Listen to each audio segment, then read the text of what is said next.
आज की इस वीडियो में हम व्योम ऐप के बारे में बात करने वाले हैं।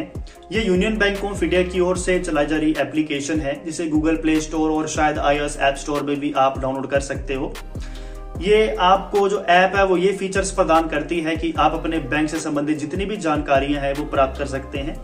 जैसे कि आपका अकाउंट बैलेंस कितना है, रिसेंट जो भी ट्रांजैक्शन की हुई होंगी या फिर पिछले महीने की या एक साल की पिछले जो भी ट्रांजैक्शन है उसको पूरा रिकॉर्ड आपके बैंक से संबंधित इस एप्लीकेशन में आप देख सकते हो। इसके अलावा और भी कई अन्य फीचर्स होते हैं जिसमें यहाँ पर आप एफडी करवा सकते हो या फिर कोई लोन के लिए अप्लाई करना हो तो वो भी कहीं शायद हो जाएगा।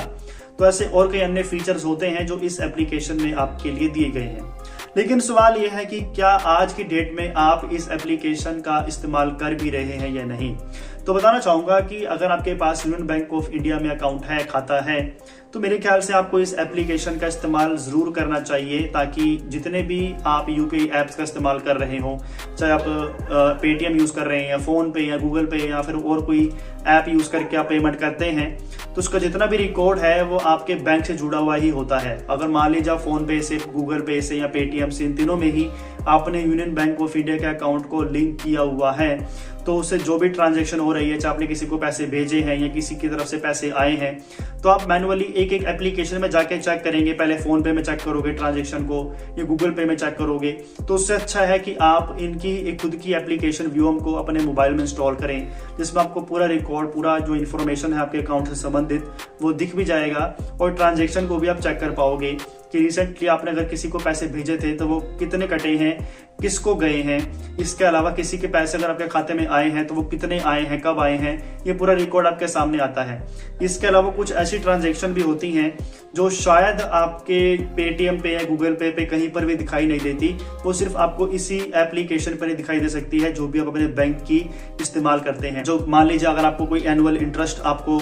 ऐड हुआ है तो वो कितना हुआ है उसकी जानकारी आपको डायरेक्टली इसी ऐप पे ही मिल पाएगी, या फिर कोई एसएमएस चार्जेस के रूप में आपके जो अकाउंट से कुछ पैसे कम हुए हैं, क्योंकि एनुअल ट्रांजैक्शन जो है हमारे बीच जो होती रहती है उसमें जो है ये एसएमएस चार्जेस हमें एसएमएस के थ्रू हमें पता चलता है कि आपके अकाउंट में इतने पैसे आए हैं, इतने पैसे कटे हैं, तो उसके जो भी चार्जेस होते हैं एसएमएस के वो भी हमारे अकाउंट से माइनस होते हैं। इसके अलावा अगर आपने कोई क्रेडिट कार्ड लिया हुआ है उसी बैंक अकाउंट से लिंक्ड है तो उसका जो चार्ज होगा एनुअल का फीस होता है वो भी आपके अकाउंट से डायरेक्ट होता है, तो उसका भी जो टोटली ट्रांजैक्शन होगा वो यहीं पर ही आपको विजिबल होगा, ना कि फोन पे या गूगल पे, पेटीएम एप्लीकेशन में। इवन आपका यूट्यूब से कहीं से या गूगल एडसेंस से किसी भी तरीके से पैसा आ रहा है या अमेजोन की तरफ से कोई पेमेंट आ रहा है, अगर आप एफिलिएट का काम करते हैं तो उसके जो भी ट्रांजैक्शन होती है वो डायरेक्टली आपके बैंक अकाउंट में आती है। तो ना तो वो फोन पे में शो होगी, ना ही गूगल पे में एड्स आपके दिखाई देगी, ना ही पेटीएम एप्लीकेशन में, वो डायरेक्टली आपके उसी बैंक एप्लीकेशन में ही दिखाई देगी कि इतने डॉलर्स कन्वर्ट होने के बाद इतना जो अमाउंट है वो आपके बैंक में क्रेडिट हुआ है,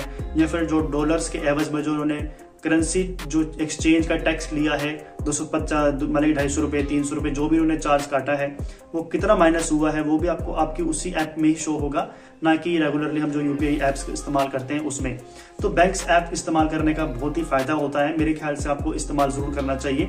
ये वीडियो मैंने सिर्फ एग्जाम्पल के रूप में व्योम एप्लीकेशन के लिए बनाई है, लेकिन अगर आप चाहें तो सेम ही आप स्टेप्स को फॉलो कर सकते हो अपनी एक्सिस बैंक की एप्लीकेशन के लिए, बैंक ऑफ बड़ौदा के लिए, एचडीएफसी के लिए, एसबीआई के लिए। ये सारे जो फायदे हैं वो आपको बैंक एप्लीकेशन में मिल जाते हैं, चाहे आप किसी भी बैंक अकाउंट इस्तेमाल कर रहे हैं।